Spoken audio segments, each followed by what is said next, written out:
Cette semaine, nous allons ficher au Kia. Nous allons trouver le véhicule idéal pour une personne aisée, voulant un véhicule sportif ainsi qu'un parent de famille ayant une conscience pour l'environnement. C'est pas du tout parce que je voulais conduire la Kia Stinger que j'ai fait une émission complète pour la conduire, ok? Portrait automobile, ce n'est pas seulement pour conduire une Kia Stinger. Puis, mais c'est pas juste un genre de sport, parce que c'est un sport. C'est un sport. Oh! Le volant tourne tout seul. J'ai rien à dire. Le char va super bien. Fait que. Cover. OK. Fait que je vais commencer. On est parti? On est parti. Fait que bonjour, on est avec Monsieur Fichot. Benoît Fichot, ouais. De Fichot Occasion et Fichot Kia et tout ça. Ouais. Mais aujourd'hui, dans le fond, je viens parler d'une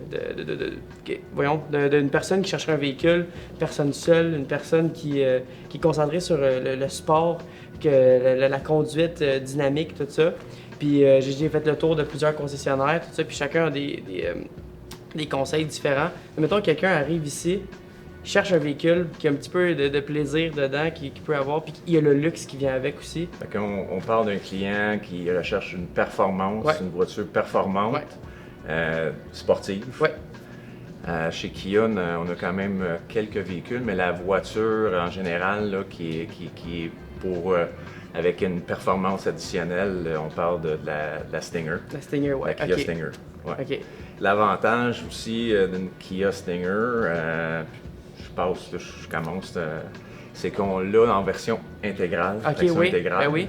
Fait que c'est pas juste une voiture de performance estivale. Non, c'est ça, OK. C'est une voiture qu'on peut utiliser pour les 12 mois de l'année. Ouais, ben c'est ça. C'est souvent ça qui arrive avec des chars de performance, c'est que tu es pris à le mettre dans ton garage pendant l'hiver. Mais là, avec une version traction intégrale, tu as, selon moi, plus de performance aussi parce que tu as plus de traction. Mais en plus, tu peux l'utiliser en hiver.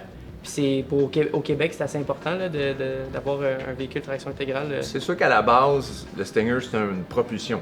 Ouais, OK. Alors, lorsqu'on est en mode estival, la traction intégrale n'embarquera pas nécessairement. OK. Le véhicule, c'est une propulsion. L'intégrale fonctionne comme la majorité des tractions intégrales à la demande. Ouais, OK. Fait que si jamais on a une roue qui glisse, à ce moment-là, il va y avoir un transfert qui va être fait directement sur les 4 roues. Okay. Ou 2 roues, dépendant des besoins. Là. Okay. C'est un char de propulsion qui a été ajouté l'intégrale. Exactement. OK. Fait que c'est le fun. Parce que ça ressemble, on voit pas ça dans tous les véhicules. Mettons, là, je vais comparer. Mettons avec les Audi. Audi, c'est traction intégrale, puis c'est les 4 roues, puis c'est difficile d'avoir tout le power en arrière. Tandis que là, on a le power en arrière, puis ça peut aider en avant. Puis ça, il y a beaucoup d'enthousiastes que je pense qui aiment ça pour pouvoir faire partir un peu le derrière. Oui, c'est sûr qu'à ce niveau-là, ça peut être engagé, désengagé aussi. Là. Ouais, OK. Il y a le système Stabilitrack qu'on peut désengager pour avoir aussi le plaisir un peu de drifting, si on peut dire. Ouais.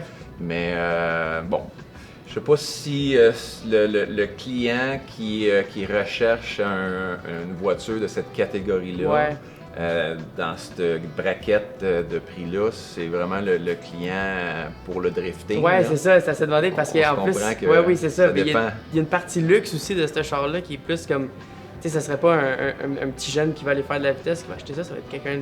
Ben, écoutez, il peut avoir des jeunes là, qui peuvent se le permettre. Là. Certains. Il y a des gens comme moi. qui ont des budgets pour ce style de véhicule-là. Faut faire attention quand on a des gens qui rentrent dans notre showroom et qui sont à la recherche d'un véhicule de cette catégorie-là, de cette braquette de prix-là. Faut pas non plus avoir des préconçus. Non, c'est ça. Parce qu'on on sait jamais. On sait jamais. Ben non, ça c'est sûr. Mais à la base, cette voiture-là, c'est sûr que c'est une voiture pour avoir performance, feeling de conduite. On a quand même une belle voiture. On se le dit régulièrement, c'est sûr que le logo Kia, des fois, fera pas le travail que d'autres manufacturiers ont, comme les logos, on va se le dire, là, Mercedes, BM et Audi, beaucoup de gens vont acheter ces voitures-là. Pour le logo, là. Pour tout ce qui vient avec. Ben oui, ça c'est sûr. L'image, disons, de la voiture. Là. Ouais. Mais lorsqu'on peut faire essayer cette voiture-là à des gens qui ont un intérêt, beaucoup de gens réalisent que la voiture est à la hauteur de beaucoup de voitures des grandes berlines allemandes, par exemple. Exact, Ouais. C'est dans exact. dans la même catégorie, sauf un peu moins cher. Puis Définitivement, ouais. beaucoup plus accessible. Puis aussi, c'est comme un peu ce qui est arrivé avec, mettons, chez Hyundai, avec la Genesis, Ouais. que les gens voulaient pas avoir une Hyundai Genesis. Exact. Ils veulent pas avoir- Puis là, ils ont changé, finalement, c'est devenu Genesis tout seul. Ben, Puis là, c'est sûr que là, ils sont sur un travail de marque. ouais, exact, c'est Un ça. peu comme Kia, là, dernièrement, avec notre changement Oui, de le logo, logo. ouais, oui, ben oui.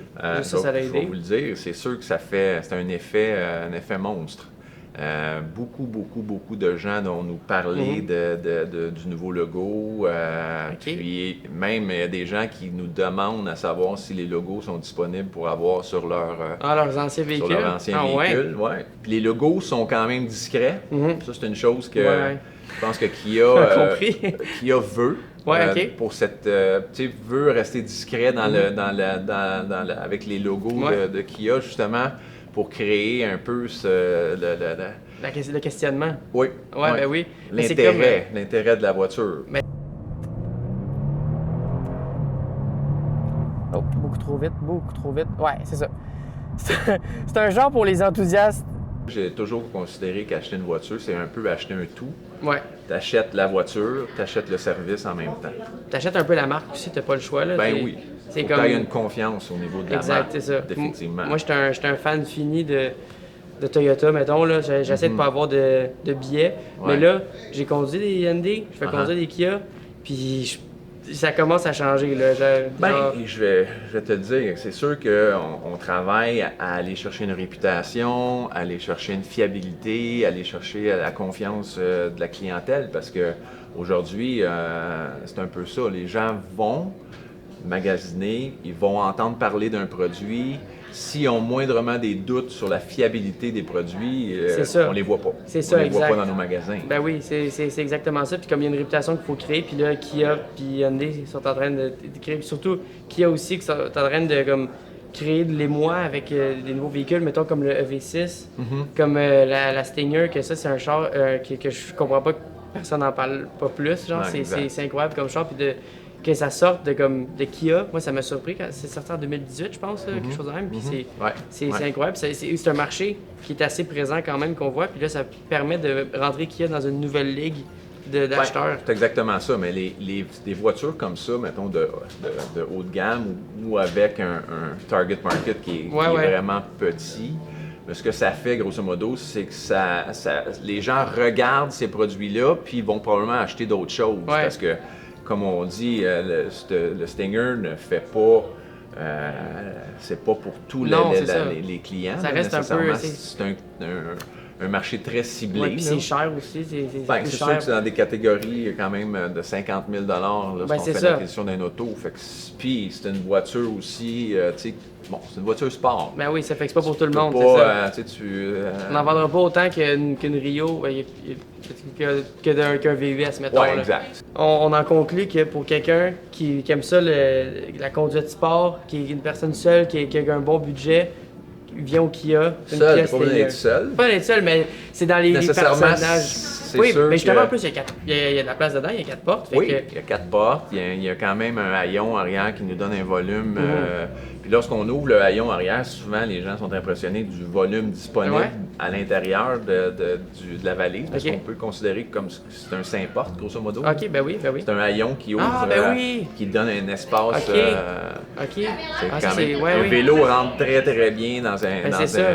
dans cet espace-là. Là, Fait que si ça peut on- convenir à beaucoup de types Ben, de personnes. oui. Quand même. Moi, je dis une personne seule parce que c'est Définitivement, les personnages que j'ai dans ma Ouais. série. Ouais. Mais c'est, mettons, pour un petit peu plus de budget. C'est à ça que j'en ai un peu de budget. Ben, que tu veux. version sport, tu sais, dynamique, puis on peut rajouter aussi avec un marché que 12 mois par année. Exact, c'est ça. Qui nous permet d'avoir une voiture qu'on peut conduire pendant toute l'année. Exact, c'est ça. Bon, parfait.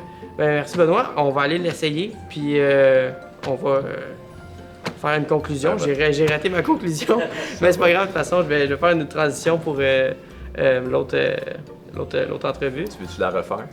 Ouais, j'avais pensé à ça parce que c'était Le atroce, là. Un peu, j'ai pensé. On va aller la conduire. Je sais quoi que je dis après? On va aller l'essayer pour pouvoir se faire une idée. Ah, c'est ça, pour pouvoir se faire une idée. Ouais. Voir si... Faut se faire une idée. Ouais, ça Ouais. va être ça, ok. Ben garde, ben, merci Benoît, on va aller l'essayer, puis comme ça je vais pouvoir me faire une bonne idée de la performance. Excellent. Yes, j'ai réussi! Là, dans un mode éco, dans un véhicule de type véhiculien.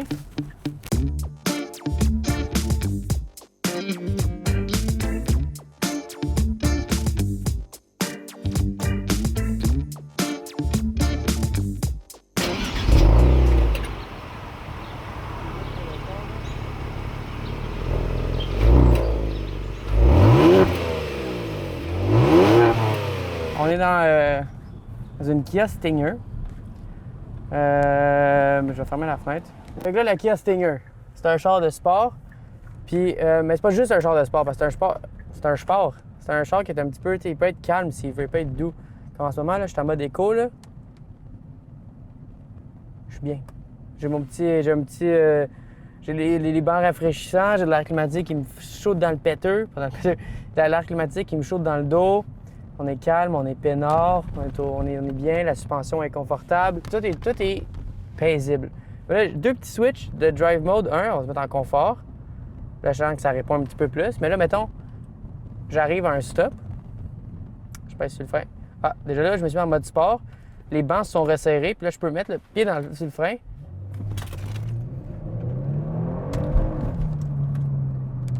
Et ça part en tabarnak!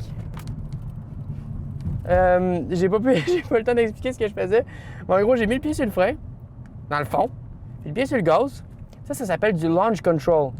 Fait que là, le gaz, ça l'a monté à genre 2000 RPM, puis c'est resté là. Puis après ça, aussitôt que j'ai lâché le gaz, rap, c'est parti fort. Fait que ça, c'est un char sport, puis ça, c'est du launch control. Puis là, dans le fond, on va se remettre en mode confort, parce que là, vois-tu, les bancs se relaxent. Pour que voir la conduite normale, peinard, la conduite est c'est pas, tu sais, je veux dire, je suis un petit peu plus bas, c'est un petit peu plus, tu sais, des bas sur pied, c'est ça qui est, moi je dirais incroyable de ce char-là. T'es calme, t'es bas, tu sens que c'est un char sport, parce que tu sens que c'est un char qui veut tourner. C'est comme les berlines allemandes. Mais, sauf que là, mettons, je me mets en mode éco, là, ça va être le plus confortable possible. Les bancs ils ont slacké encore. Puis là, je peux juste cruise along. Ça me dit que je suis dans une zone de 30, une zone écolière. Puis j'avance. Je crois que puis là, le power delivery est très doux, il est très calme. Quand je suis en mode éco, en mode confort, genre, on dirait que je conduis un char qui a 150 quelques chevaux vapeur, que c'est normal. C'est aucune différence avec un autre berline que tu conduirais.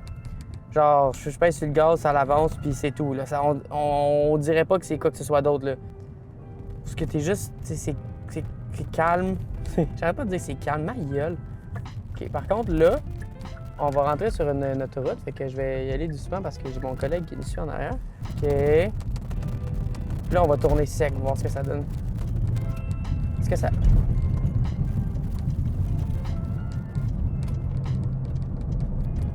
Tabarnak! Wow, man! Wouh! J'ai jamais tenu aussi serré que ça un char dans un virage. Ça tient tellement bien la route. La conduite est tellement serrée, directe. Ah! C'est malade. C'est genre... Tout est fait pour la performance dans ce char-là. Mais tu le mets en mode éco, puis c'est juste un char confortable. Fait que vraiment, c'est un char pour les... C'est un char pour les enthousiastes, là. C'est sûr, là. Si t'aimes pas ça, conduire vite ou juste rentrer dans des virages avec violence, c'est pas fait pour toi. Ben, ça dépend. Encore là, tu peux avoir le luxe qui vient avec. L'aspect plus... tu sais, je vais activer le Lane Keep Assist, que ça garde dans mes lignes quand je suis sur l'autoroute. Ça me dit que j'étais disponible. Je vais le mettre en mode confort, là. C'est vraiment fou. Les bancs, ça calme. C'est incroyable. C'est incroyable comme char. By the way, je suis pas payé par Kia. Je travaille pour la télé. Je travaille pas pour Kia.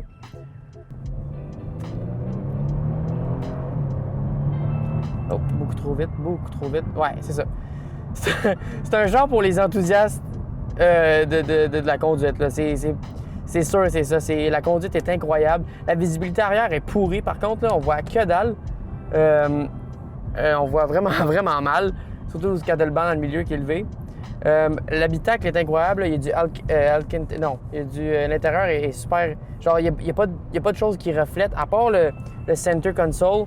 Que ça ici, là, c'est atroce, où ce que le shifter, où ce que tu mets tes verres. Quand tu es à mauvaise place au soleil, ça te reflète dans la face et c'est extrêmement désagréable. Je vais essayer de le faire tantôt. Pendant que je suis comme ça, là, t'as comme le reflet de la lumière super intense qui arrive. Tabarnak. Wow! Oh! Je sais pas si vous avez entendu ça, mais là, on a entendu le turbo, là. Oh! Je sais pas si en mode écho, on l'entend moins fort.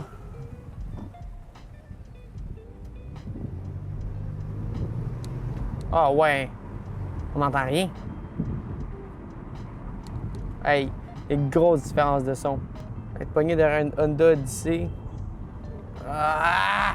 En gros, ce char-là est incroyable. C'est fait pour les gens qui veulent de la conduite intéressante, sportive, puis un feeling de luxe.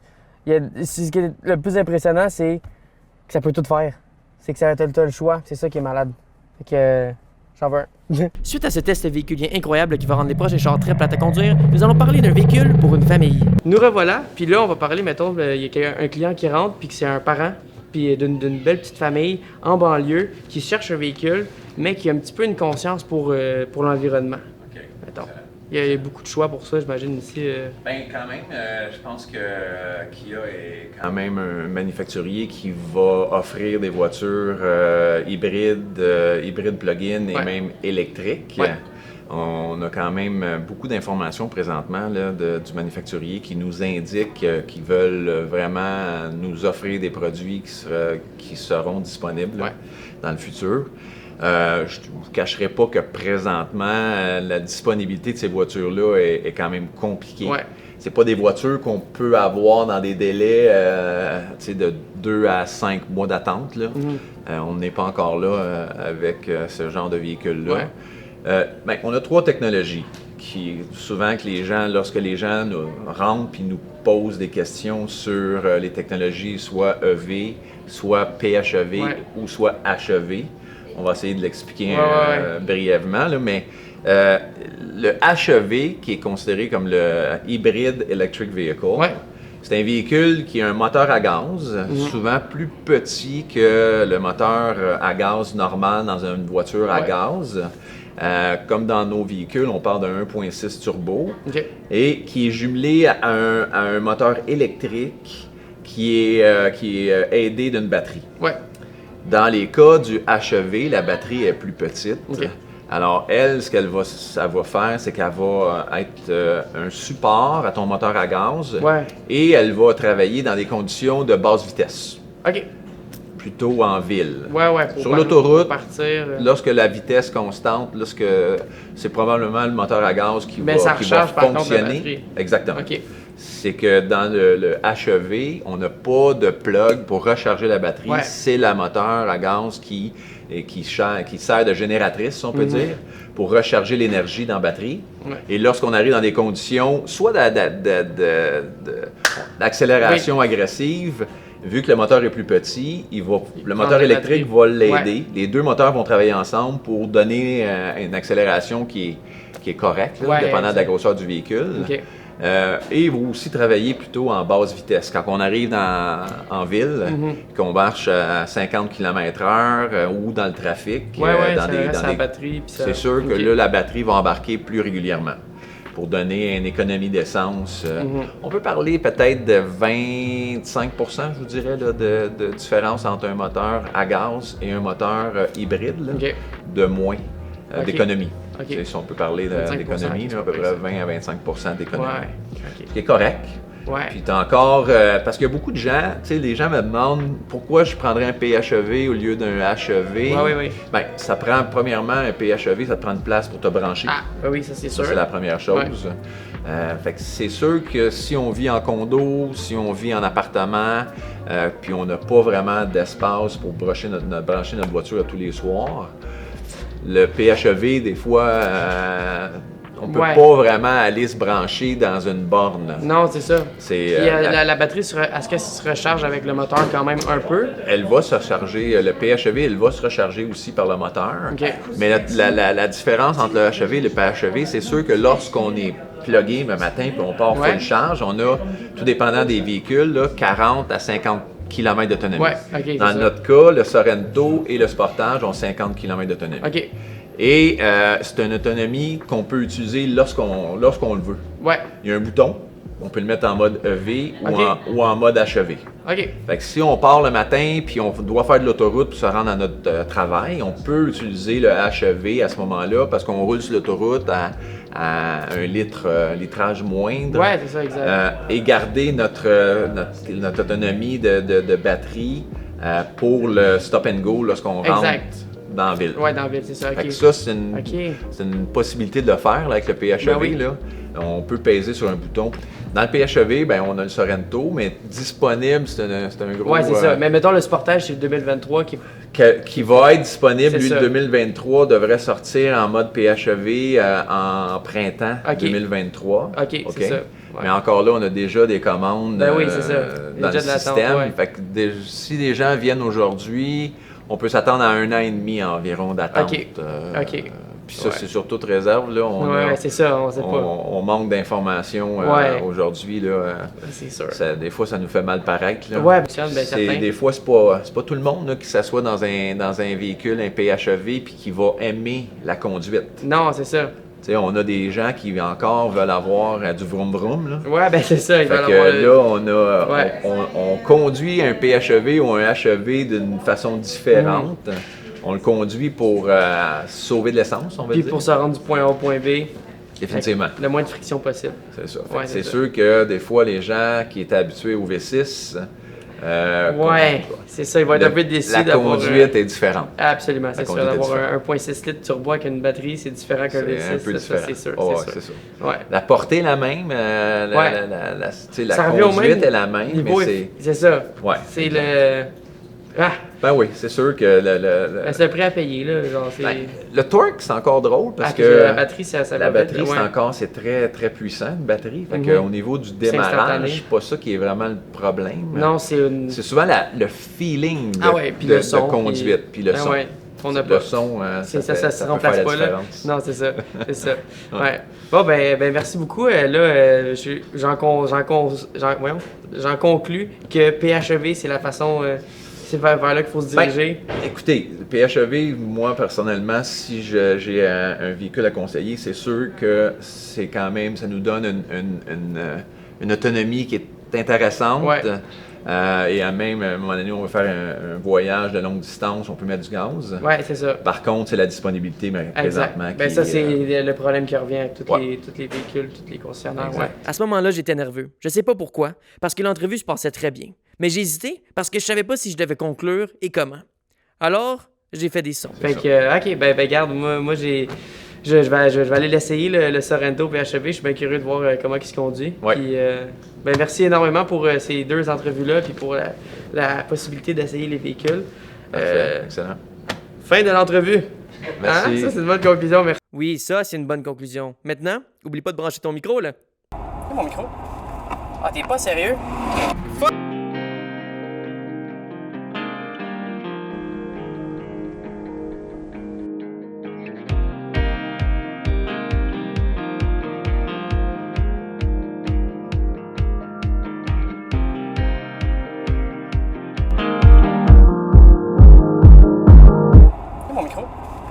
Ah, t'es pas sérieux? J'ai pas mis le micro depuis le début, ça va. C'est épais. OK, bon. C'est incroyable. Genre, pour faire ça, là, malade. Je touche à rien. Ça se place pour moi. Je reviens pas, j'ai oublié de mettre mon micro. On se conduit tout seul. Ça veut-tu remarquer qu'il y a un char? Je suis pas sûr par contre. Ouais, non. Ça l'aurait pas spot. Non. Non. Je dormirais pas avec ça, mais comme... OK, là, il y a des virages qui s'en viennent, OK?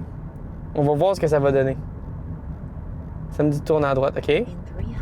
Vas-tu remarquer qu'il y a un char? Vas-tu ralentir tout seul? Est-ce qu'on l'essaye? Est-ce qu'on l'essaye? Oh non, non, non, non, non, non. Ça me garde en route même si je l'ai pas demandé. Oh my god, c'est comme jouer à Mario Kart en facile, genre. C'est un délice conduire ce char-là. Tout est facile.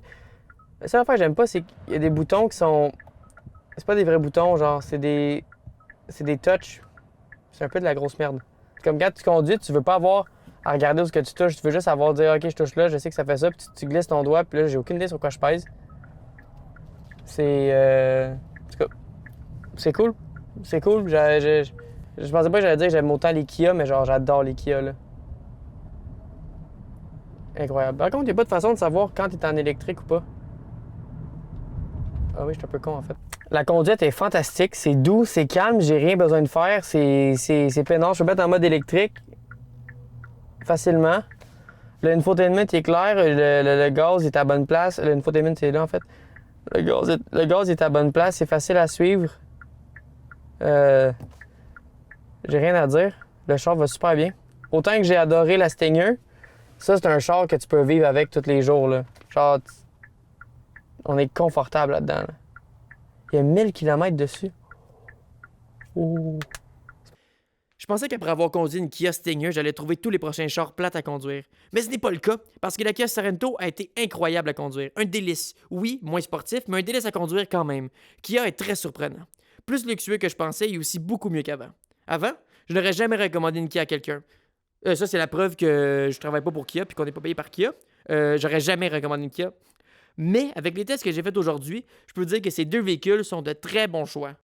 C'est une expérience incroyable de les conduire. Oui, c'est deux véhicules modernes. Peut-être que je suis moins habitué de conduire juste des véhicules modernes en tant que tel. Sauf que, même à ça, c'est des bons véhicules. J'en ai conduit des véhicules modernes de schnout et ça, c'était pas des véhicules de schnout. Il y avait leurs problèmes quand même. J'en ai peut-être pas dit beaucoup parce que le peu de temps que j'ai eu pour les essayer, j'ai juste vu les points positifs, mais reste, ils ont leurs points négatifs quand même.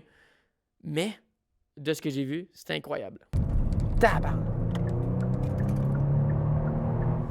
Wow, man!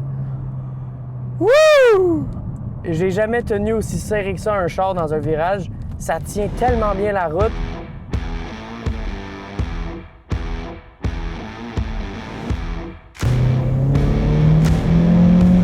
Mais c'est pas du tout comme la Kia Stinger.